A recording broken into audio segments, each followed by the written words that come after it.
All right. Hey everybody, what's up? This is RDH Davis, and in today's video, I'm going to be talking about Stranger Things Season 4, Episode 4, Dear Billy. Now, the reason why I'm going to be talking about this, because, for those of you who saw my review video of the whole entire season of Stranger Things Season 4, I did talk about what were my favorite episodes. I did say I think episode 4 and episode 7 were both my favorite episodes in this season so far. And so I was rewatching season 4 and I was taking notes. I had my little notes. And I was like, well, why are we talking about this? I even asked myself, like, why would you be talking about this? And I wrote down as a note, is because it was such a powerful and intense and emotional episode that I'm pretty sure we could all agree on. Because yeah, like in this episode, so much was going on. I think this is when everything starts picking up a notch. Uh, we started getting answers, and a lot of stuff was going on. For example, the stuff that was going on, or we learning who is the enemy that these kids are dealing with. We learn a lot about that and what he's capable of. And Joyce and her friend, what's his name? I have it right here. I wrote it down. Uh, Joyce and Murray, when they were on their way to go rescue Hopper, and then while they're doing that, Hopper was trying to make an escape. And what else? The same thing that was going on with Will and Mike, and the shooting scene that happened when Mike and Will and what's his name? Will's brother, when they went through that whole scene of the gunshots. That was so crazy. That was so intense. But it's part of my other topics to talk about in this episode. But we're gonna first take over. We're gonna start with the main topic, which is Max. Max in this episode was just there's just so much to talk about. There's going to be a lot to talk about in this video, guys. And so bear with me for anybody who actually sits down and listens to all my thoughts about this episode and my thoughts about the scenes, the highlights. Thank you. First off, thank you very much. Thank you for sitting and listening to my thoughts. I'm very passionate about this show, and I just wanted to talk so much about episode 4, Dear Billy. It's one of my favorites, and I just hope you guys enjoyed this video. So let's get started before I talk. All right, so first off, I wrote right here, let's talk about the we have a very talented cast. These kids have grown up so much. They grew up to be very beautiful, very handsome. Lucas, Steve, Steve, and Mike, Dustin, Elle, oh, so beautiful. Elle is just so gorgeous, including Max. So now we're talking about Max. Max, dude, in this, I know she came out in another show called Fear Street. I don't know if some of you guys have seen it, but she also makes an appearance in that show. It's also a Netflix exclusive movie. You should guys give it a shot. If you have not watched it, give it a shot. She also makes an appearance in that movie, and it's very good. And I think this episode of the actress who plays Max Mayfield, I think this shows how talented and how, I don't know, she's just a very good actress. I think this will definitely push her career to open other doors, a lot of opportunities for her. I think it's really going to push her career, and it was like her moment to shine. Very talented young actress. All these actors, everybody that comes out in this show, in this season, just fantastic actors. But this one, let's take a moment to look at her, because this was her moment to shine. It was her moment. So right here at number 2, I put about Max's curse. The moment you learn that Max, I think, like I remember I talked about in my review for this season that the script, the writing, and the story for this season is just so brilliantly well written, especially when I think towards the ending of episode 3 of season 4, when Max was going through the records of like the other students who were going through counseling, and she finds out that they all had the same symptoms that she did. And when we started seeing her symptoms, I was like, oh my god, no freaking wait, what? Uh-oh, I think something was happening. I thought sorry about that. It did say something. I really hope my video doesn't end. Shoot, I have a lot to talk about. So anyways, I better not. So anyways, I'm sorry about that. Yeah, I wasn't paying that much attention to her symptoms. I mean, it didn't click until that moment happened. Um, but when they started showing her behavior, her symptoms, and her depression, and I was just like, no way is she gonna die in this season. Like, I don't know. I started to worry for her. I started to feel nervous for her. I was all like, are they really gonna kill her off? I really hope they don't.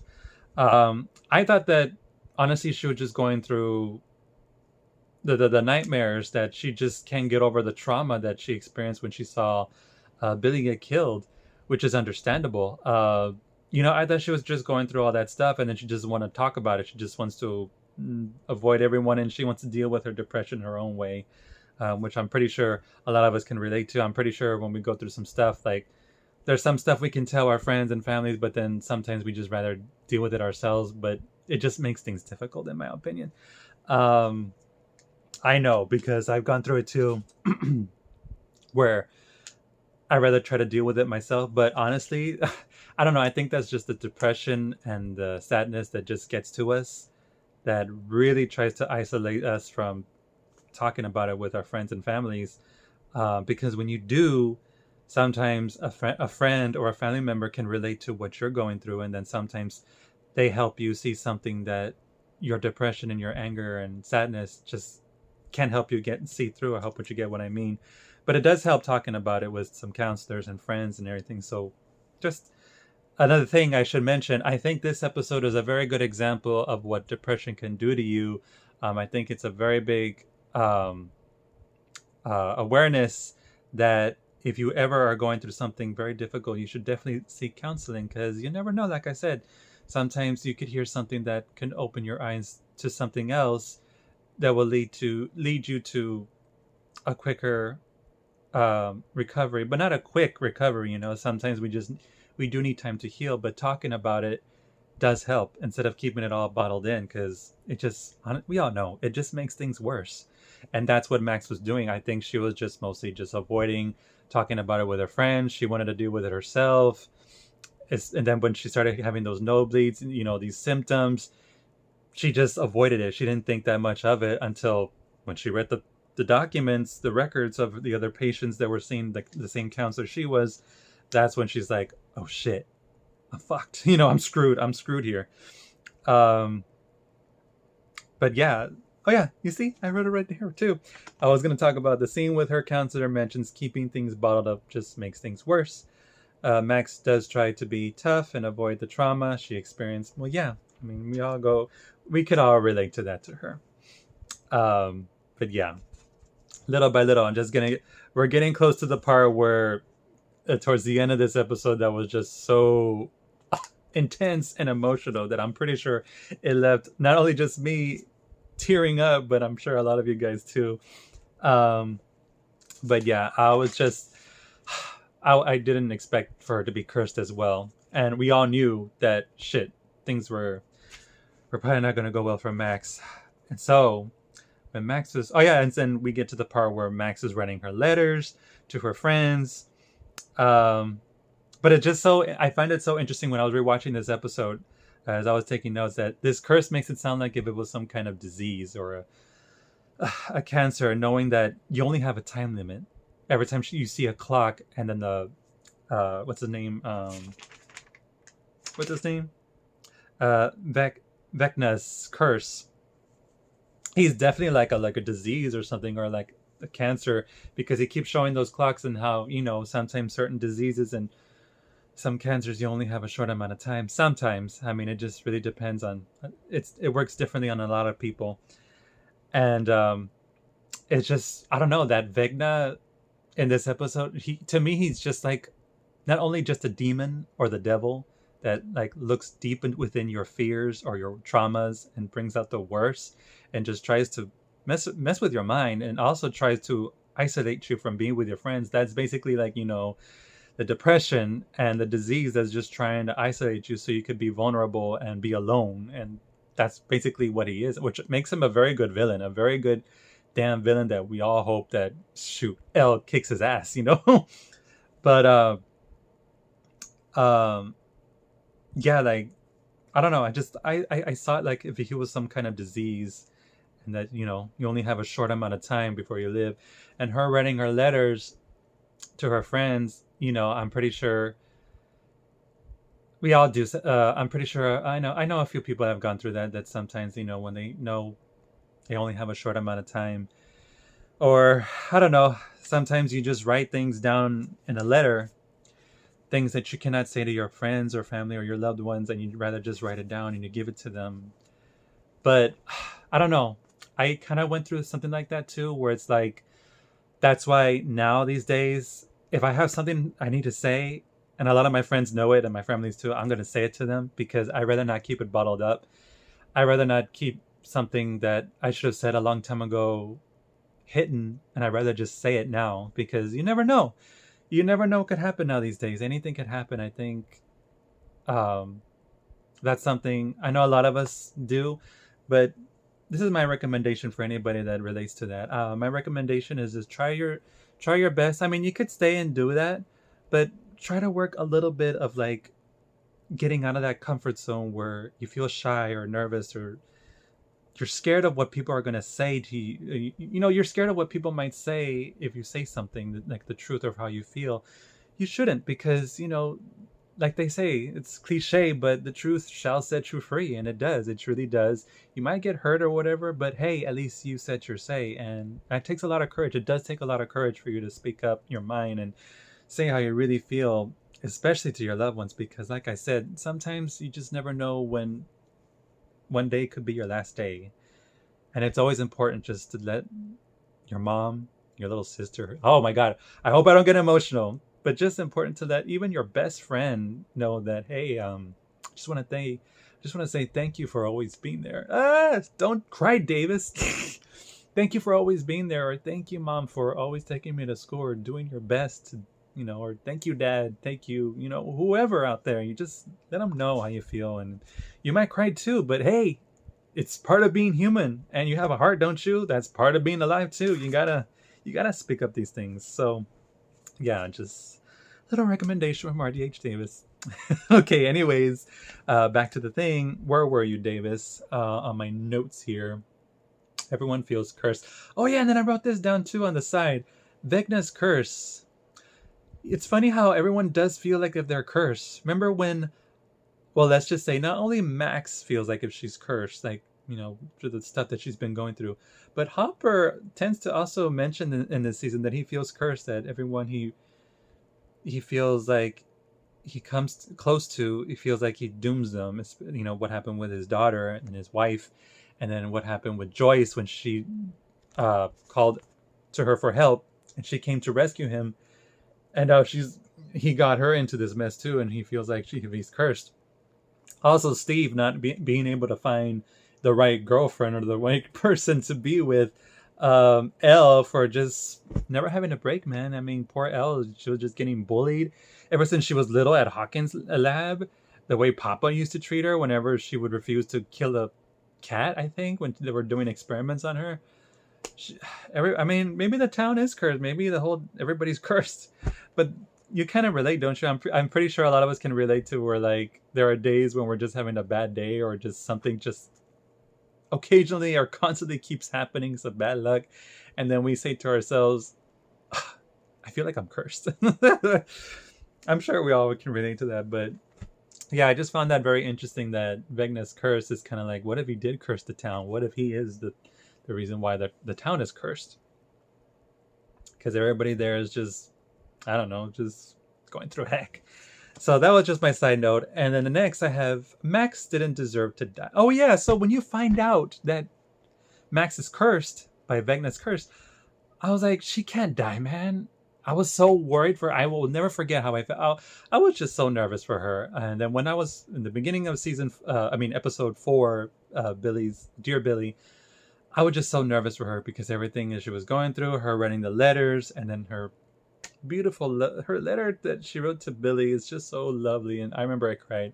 Her letter to Billy was just so sad, And then towards the end, where you feel like, don't kill her, guys, don't kill her. I really thought she was gonna die because I don't know. It always happens. I took notes too, where it always happens when in every show or movie when you start to get to know a certain character like a lot than you were used to before in these other episodes or before the movies before. If they start focusing on a certain character, start to worry because there's a chance that they're going to get killed off, because they always start about showing their flashbacks or things they could have done differently with their lives or something. When the show or the movie is really focused on one certain character, I can't help but to start worrying because that's a sign that, oh god, they're going to die.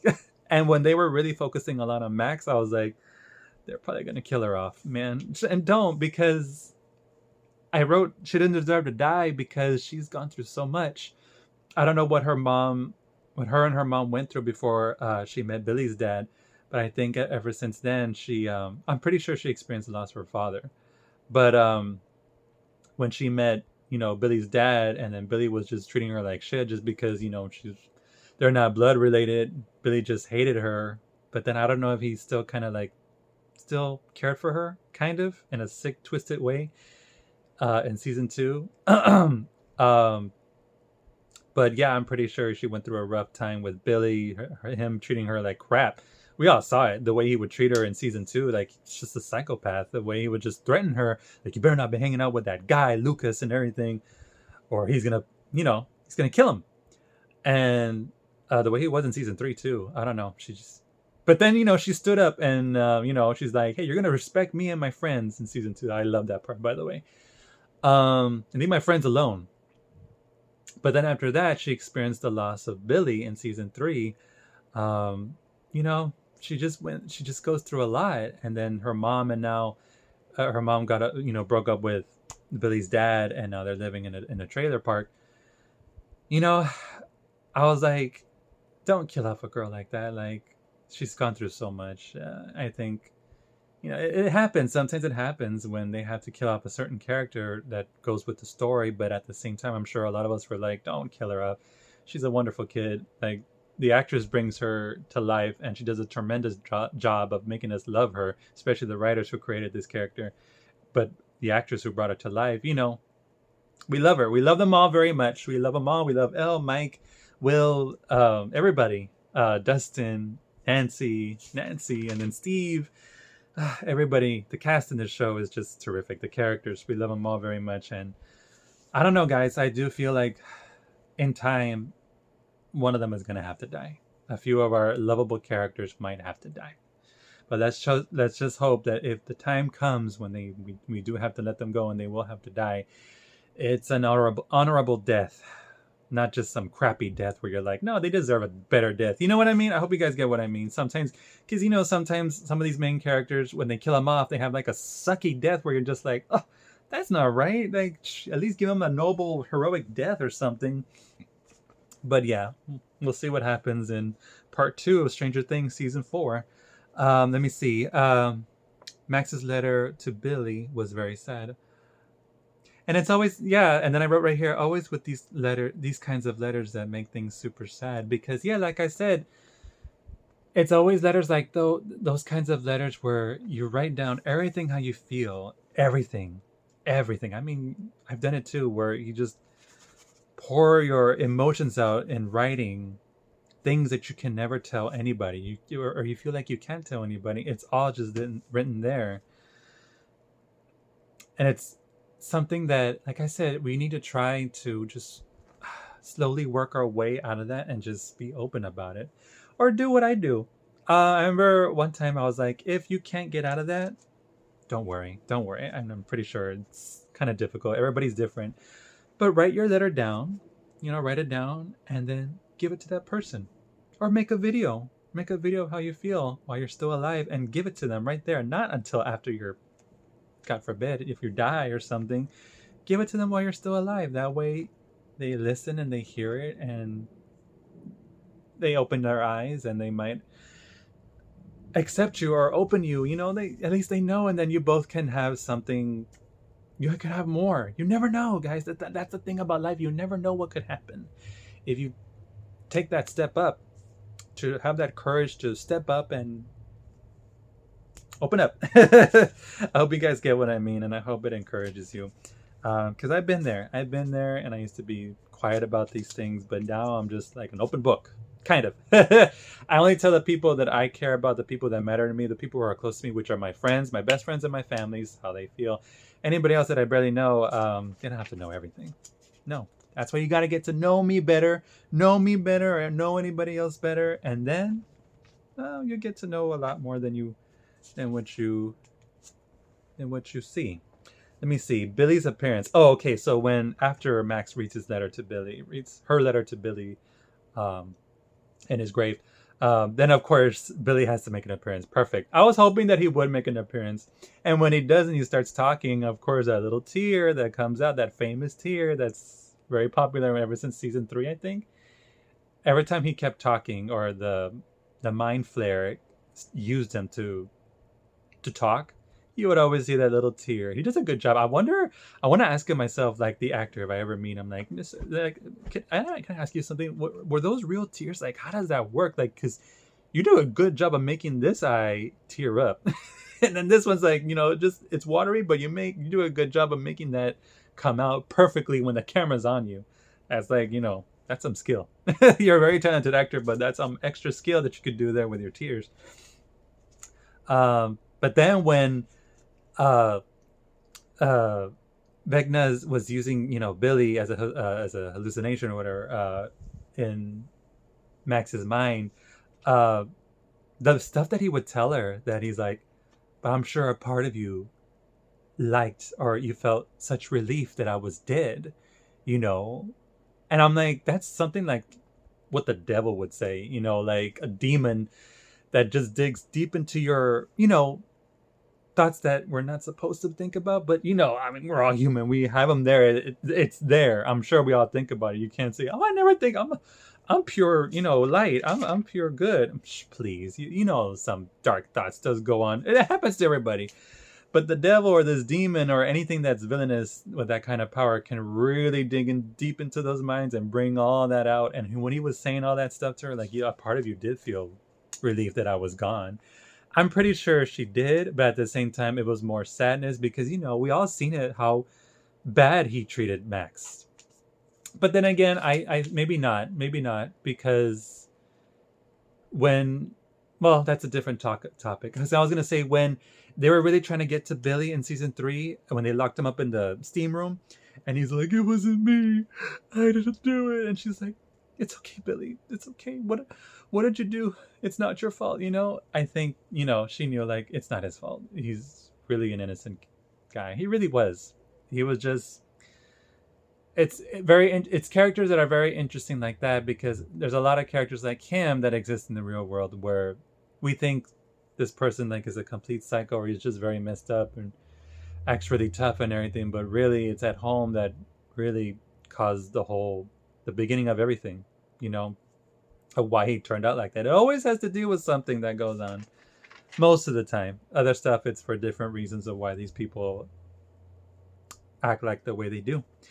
But that's something that a lot of us don't understand. But yeah, I thought that was very messed up. Okay, so and then right now I'm in the part where she's in the trance, Max, and now we get to my most favorite part. When she's in the trance and she's in the dream world, and Vecna was after her, and she's in the cemetery, but then she goes into the world to his mind. I think that part kind of reminded me remember the part in season 3 where Elle was looking for Billy, and then she looked for the source. I think that's what they called it. She saw his memory with him when he was very little, Billy when he was very little, and then he was playing with his mom at the beach. But then Elle sees, the red clouds from far away, and she goes straight to it. I think she did call it the source. I felt like that's what Max did. She found the source because it led to the house where, everything started. When she went to the house, by the way, that whole scenery, I loved it very much. And then the clock was floating, and then the door was floating. Very nice detail, by the way, because later on, those details are going to be very important. I was like, oh wow, I love that. I loved how they directed it. I love the people who direct the show and everything, but they pay so much attention to detail. They do show you some details where it's like, pay attention because this is going to be important later on in this season. I love that very much. Very creative. I appreciate that kind of artistic style and creativity. But then when Vegna came and grabs her with the tentacle or whatever and drags her back. By the way, this whole season and then that whole scenery. By the way, when we see her get dragged by the tentacle and then it pulls her back to the pole, that shot was amazing. And then I thought, this season feels like it could have been in the movie theaters. I really do think like Stranger Things could be a movie now. I mean, this whole season should have been in the movie theaters. Imagine seeing Stranger Things in the big screen. I think that would be so cool. I think a show like this now deserves to be in the big screen. I think they could do it. But at the same time, I'm like, if they don't do that, I'm fine with the show because it's just brilliant. It's just terrific. The scenery, the creativity, very brilliant. Can we get to that part right now? Let's play a little bit of it. And then after that, we're going to be talking about the other topics, the other highlights of the show. And then when her friends were trying to like get a hold of her, I'm pretty sure when we found out when she was already in the trance, a lot of us were like, oh God, this is it. This is it. That her time's up. Vecna was coming for her. It looks like hell.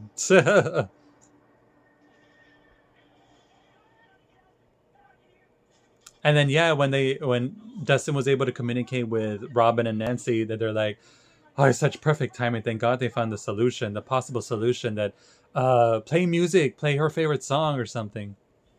And there's the part where Max was walking up to the shattered home and she sees the floating clock, the stairway. I love that shot. I don't know. I love that scenery. The floating door with the symbol of the rose on the door. By the way, can we talk about, now that we're talking about this, let's talk about Vegna, this villain. In the very beginning of the first episode, the first time we see Vegna and we go through this character when she goes into the dream world, come on guys, raise your hands. How many of you got like Nightmare on Elm Street vibes? I'm pretty sure I said that in my review, that this whole season was like, oh my God, I'm getting such Nightmare on Elm Street vibes. And then when he starts coming down the stairs with his long, sharp claws, I'm like, oh, that's so Freddy Krueger. And I kept thinking, is Robert Englund playing him? If it is, but it's not. I already looked it up in Google that it's not being played by Robert Englund, which I was hoping for because I thought that's perfect. Because I remember a long time ago they did say Robert Englund was going to make an appearance in season 4, which, by the way, he's one of my highlights and other topics that we'll be talking about after Max's epic scene. But yeah, I thought that was Robert Englund at first. So I'm like, oh, cool. But them doing this whole nightmare scene and Freddy Krueger's references, I was like, you know what? Stranger Things can do, they're doing a good job bringing back these horror roots. Because how many of you guys were like kind of getting like nostalgia, like getting that fear again, like when you first saw Nightmare on Elm Street? I was definitely getting that. I was like, these guys are doing a very good job of taking me back to when I used to be scared. And when this part happened, even more intense. When this whole scene started with Max, it just built up more tension because now that we saw what Vecna was capable of and what he does to his victims, of how he kills them, I'm pretty sure a lot of us were like, we don't want to see Max die like that, man. We don't want her to die like such a horrific death. She doesn't deserve that. She doesn't deserve to die at all. She's been through so much, and just leave her alone. But I guess it was very effective for her to go through this because I guess it was a big character development that she needed. But oh my God, he's such a terrific villain in this. I think he's the best villain that we've gotten because he's the only one that's able to talk to. We got Demogorgon, we got the Mind Flayer, which still, they're all pretty terrible villains. They're doing what they got to do to take over this world. But I think by far Vecna has been my favorite villain in this one because he's just pure evil. And his voice, I love how they edited his voice. It just sounds so threatening and so terrifying. By the way, and then also, I also thought this too. I thought this too. How many of you guys have played The Evil Within? Or has even heard of it? It's a horror game, for those of you who don't know. It's a very good sci-fi, fantasy, horror video game. And seeing these special effects and this kind of world, when Max went into this world, I thought, you know, they could do a Evil Within movie. I see it. I can definitely. Now that I see Vecna again, he kind of reminds me of the Grinch. Except bald and more horrific and frightening.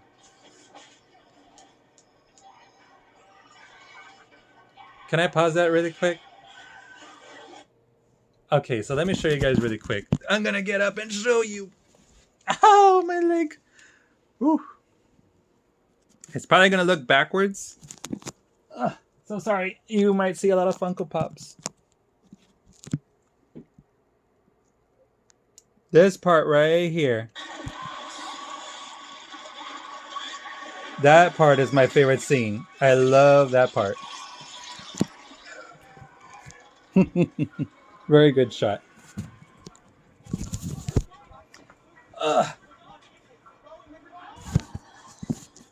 There we go. All right, now we're back. Just wanted to show you guys that scene really quick. Terrific scene right there. I love the way how that was shot.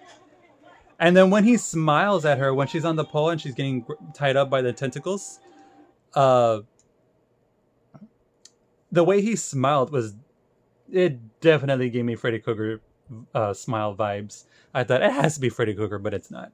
But who knows? I mean, since he is supposed to play, when Robert Englund was telling his story when he was young, Robert Englund's character, when he was young and he moved into the house with his family, and then that actor was trying to play the younger version of Robert Englund's character.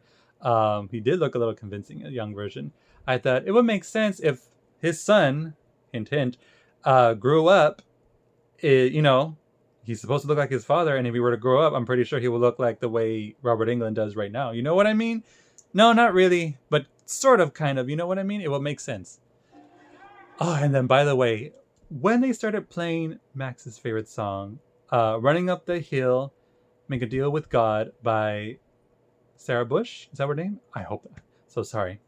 But that song became so popular.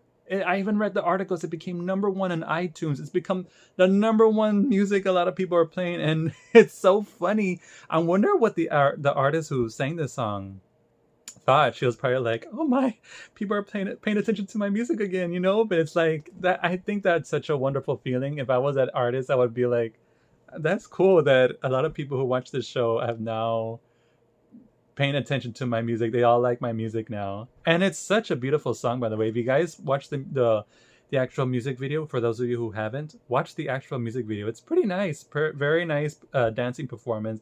The lyrics is very beautiful too. I can understand why the creators of the show put this song.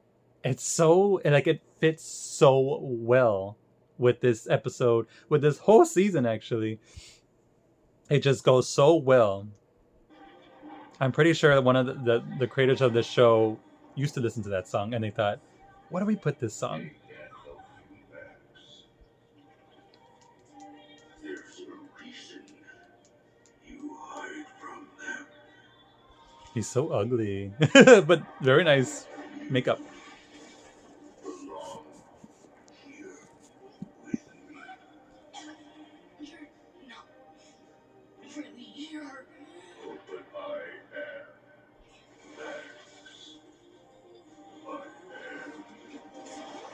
Oh, and then when he starts doing that, when she tells him, like, "But you're not really here," it made me think about, yeah, come on, this is like Freddy Krueger shit. That's what they did to beat Freddy Krueger. They had to remind themselves, like, you're not real, you're fake, you're fake, you're fake. That's what they were beating him. And I thought, when she said that you're not really here, I thought, like, oh, come on, Max, you could talk back to him. And he's like, "Oh, but I am." And I'm like, he's terrific villain. Terrific. I like him. And then when he starts opening his claw, I'm like, "No!" and rolling his eyes back. And then she starts floating. I wish I could have recorded my reaction, but I did not, guys. I was just so fully invested in the show with my earphones on. By the way, if you have not watched this show with your earphones, put on your earphones. Different experience. I promise you, it's a whole different experience. But when she started floating in the air, I was all like, no, no, no, no, no. I swear I was saying no, no, no a lot because I was like, this cannot be. Please do not kill her. I didn't want to see her get her bones twisted. And then her friends at a distance. Oh, and then when they showed the flashbacks of her hanging out with her friends and with Elle when they were shopping at the mall together. I'm gonna cry too. It was so perfect. It was very well edited.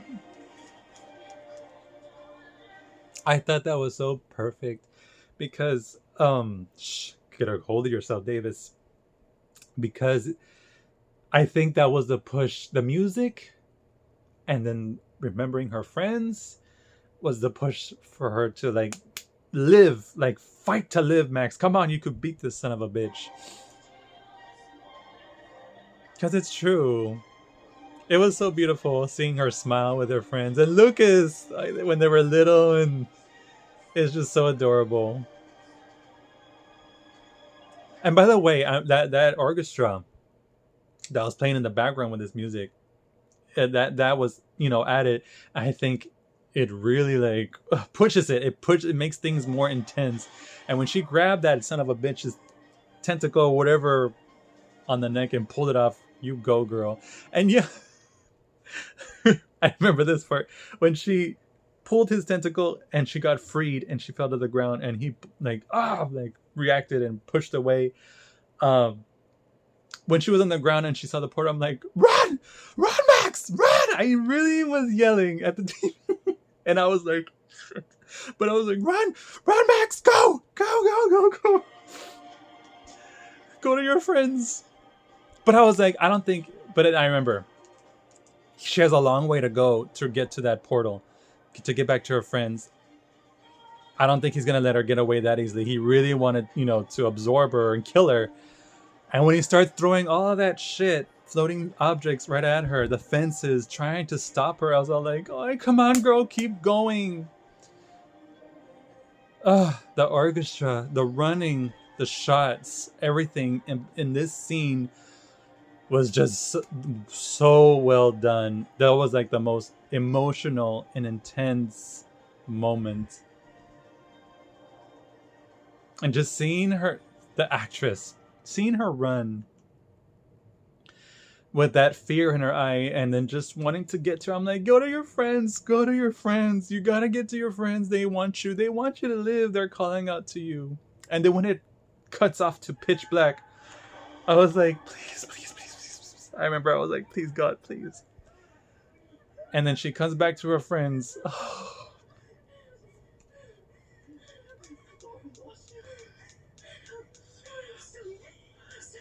I'm still here. And then Lucas holding on to her as well, like, yes, you hold on to her. I would have held on to her. You beat that son of a bitch. I'm telling you, like, this villain was kind of like not only like a demon or the devil, but he's like a disease or something, that the dark side of you that tries to get to your head, to your depression, thinking like, oh, isolating yourself is the way, but no, you beat that son of a bitch, Max. It just, I don't know, like I said, this episode is a very good awareness of depression, of what could it do to you.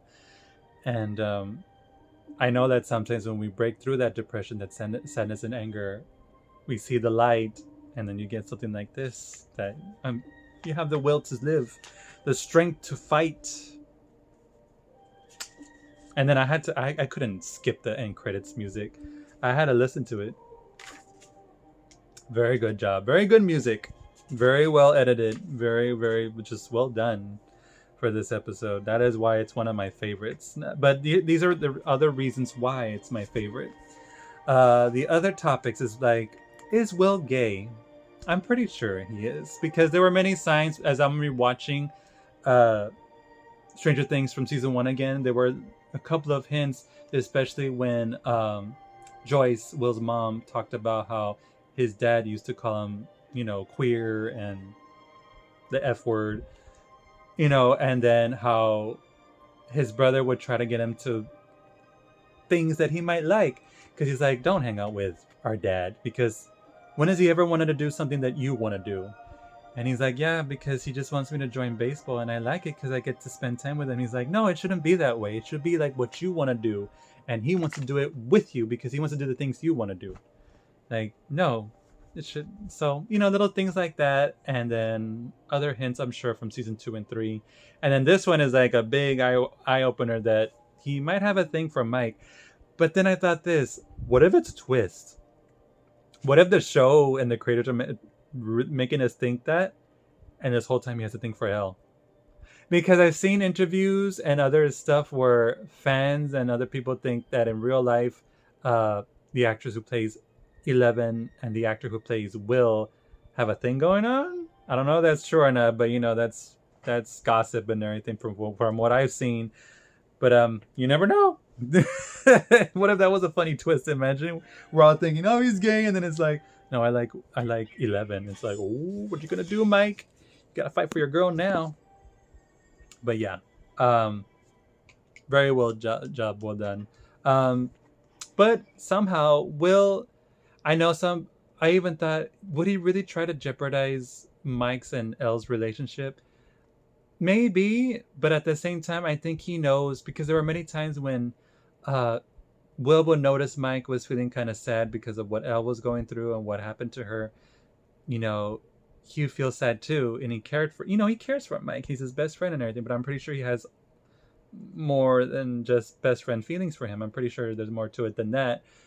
I think he knows, like, as long as he's happy, I'm happy. And that's why in that one scene where Mike was talking about, I hope we can save Elle. We need to do something. And then Mike's trying to comfort him, making him like, don't worry, all the things that you didn't get to tell her. Once we see her, you tell her everything that you feel.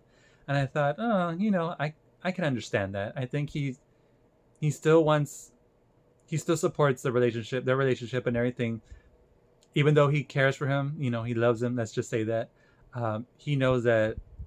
I'm pretty sure he knows that maybe, I don't think Mike's the same way, but I'm pretty sure he knows that I don't think I'm going to get Mike. He's in a relationship with Elle and everything, but who knows? As we grow up, people tend to drift apart. But anyways, I think he would do whatever it takes just to make sure that Mike's happy. As long as he's happy, then he's happy. That's how much he cares for him. That's how I see it. I hope you guys get what I mean. It just happens when, when you care about, I kind of relate to when you had a crush on someone, but you can't have that person because they're, with someone else. Even though you can't have them, you wish them happiness. You don't want to wish them ill will. You want to make sure that they're happy and then their relationship goes well. And then you yourself got to move on. You can't just wait forever. God forbid, how long that's going to take if they break up. But don't do that. Don't ever do that if you do that, guys. You better move on because you're just going to make yourself suffer. And then the other highlight was the shooting scene when they were about to leave. Will's brother and Mike, they were about to leave. And then that whole shooting sequence started happening. I was shocked. But it was also well done. That's also one of the highlights of this episode. The way it was shot. And then that detective, that guy that was working for that other organization, he was being a badass. He was taking out pretty much all the SWAT team on his own. He was like killing everybody. So he did it I think that was his moment to shine. He did a really good job. Sucked that he died though. I would like to see how he does with the team, an adult with the kids. Teaming up with the kids. The other highlight was Team Nancy and Robin. When they went to that asylum to go talk to Robert Englund's character, which is another big highlight, I thought that was so funny when they were trying to convince the director or the guy in charge of the facility, the asylum, if they could go talk to Victor. And he's all like, no, perhaps you like to talk to our lower class or whatever. And they're like, yeah, but we submitted. And he's like, whose fault is that? And then Nancy's all like, it's our fault, but and we're sorry. And then Robin's all like, no, don't apologize. Screw that. The fact of the matter is that we what? We submitted our resumes like a month ago and we got rejected. We submitted another one and we got rejected. And I can't breathe in here. And she's like, maybe you should go to take a breather outside. Maybe I should, but I can't stand this bra. My boobs are itching. I don't know what the. She was just so funny. I love the actress who plays Robin. Terrific job. But when she gave that epic speech, I'm like, you know, when they told us the story about Victor, what he did to his family when I was young and I was at summer camp, and everybody else was just so scared, but I was so fascinated. I wanted to know what convinced a man to do such a heinous crime or something. I'm sorry. That was like, bravo. And they were able to get inside.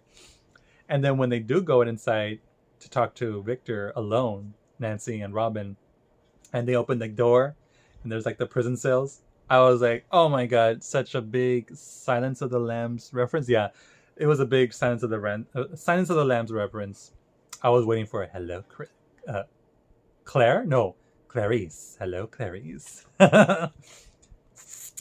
Anyways, and then Robert Englund. I was so happy to see Robert Englund. I was like, oh, there he is. But when he showed his eyes, I was like, oh, we got messed up there. But by the way, let's talk about Robert Englund's performance in this episode really quick. Even though it was such a short cameo, I think he did an outstanding job. The way he told his story, his character's story of what happened with him and his family when they moved into the house and everything that happened. It was just so enchanting. I don't know. Hearing his voice telling the story was just so perfect.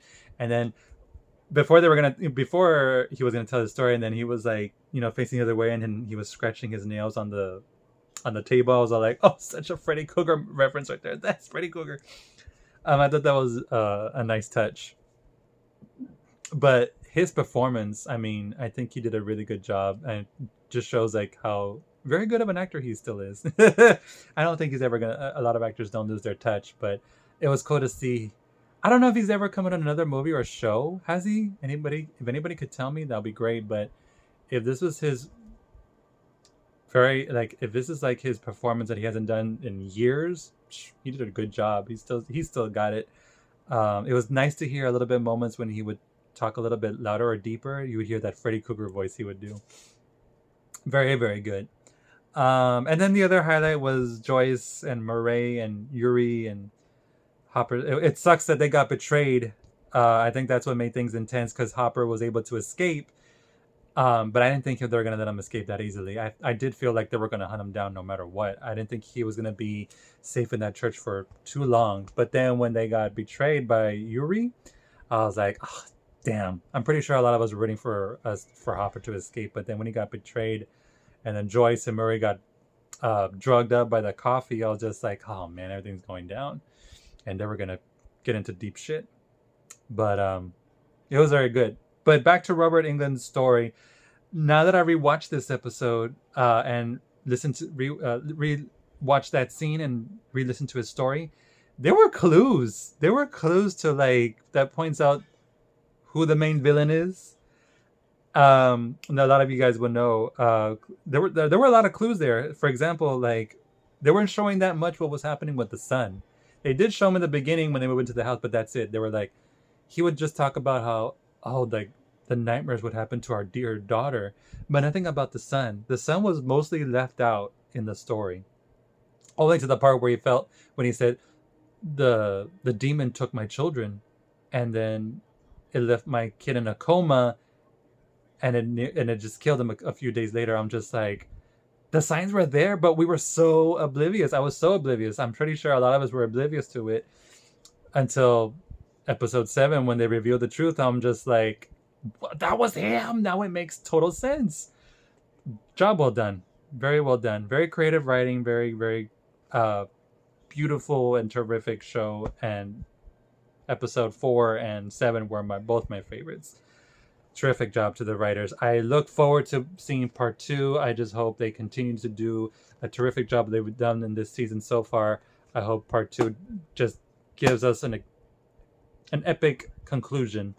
There was an update that I read that season 4 is not the last one, and I hope that's true. I really hope that's true, because I can't imagine seeing the end of Stranger Things. But all things must come to an end, right? But it's such a terrific show, and I'm the if they do come up with a season 5, awesome possum. But I do feel like we will lose some certain characters in possibly at the end of season 4 in part 2. We have to wait and see until July 1st. That's when it's going to be. That's when part 2 will be out on Netflix, guys. But thank you so much for those of you. I'm going to end this episode because it's like almost an hour long. It's 50 minutes. Thank God nothing happened to my video. Let me give a big thank you to those of you who sat down and actually listened to my whole review, my thoughts about this episode. Thank you very much deeply. I hope you guys enjoyed it, and I hope you guys liked what I had to say about it. I want to know your thoughts about it. Please leave comments below this video. I would like to read them. I'd like to know what were your highlights. What did you guys think about Max's epic scene with Vecna or whatever? Well, I keep forgetting his name, man. What is wrong with me? Vecna. Did you cry? I be honest, I'm pretty sure a lot of you cried, or at least teared up, because it was such an emotional scene. You cannot deny it. What do you think? Is Will gay? I'm pretty sure. But we'll see. Well, who knows? It could be. They could like mess with us. Could be a big surprise. Oh yeah, and then let me say this. Remember how I said, and those of you who saw my review video when I was trying to debate who's my favorite character, I love them all. I love them all equally. Steve, I have a crush on him. Everybody else, Max and everything. However, Mike, I really feel like they're narrowing his screen time down a lot. The same thing with Will. I really hope they pick it up in part 2. But I have to say, Elle is still my number 1 favorite. Just rewatching this season and rewatching the beginning of season 1 and all that, this young girl, this actress, is doing a phenomenal job. She's a terrific actress, alongside with the actress who plays Max now. She's working herself up. Same thing with Nasty. Everybody does a terrific job in this season, but I gotta say, I love Elle. I just hope she, continues to grow, gets stronger. Don't let these bullies get you down. And I hope she gets her powers back.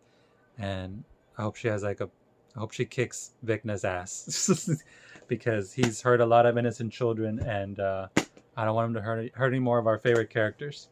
We'll see what happens in part 2, guys. July 1st. Don't forget, mark your calendar, save the date. Thank you very much once again, guys. And don't forget, there are other videos of me talking about other shows. I do have some other videos of gameplays and everything. Be sure to check that out. Drop a like if you enjoyed this video, and don't forget to subscribe if you're not subscribed to my channel yet, so that way you can get notifications when I'll be uploading more episodes, more videos. Who knows, if you guys want me to do a reaction video when part 2 comes out of Stranger Things season 4, I'll do so. I think I should. So you guys can watch my reaction. I do cry, but who doesn't? But yeah, if it's an emotional part, I will probably cry.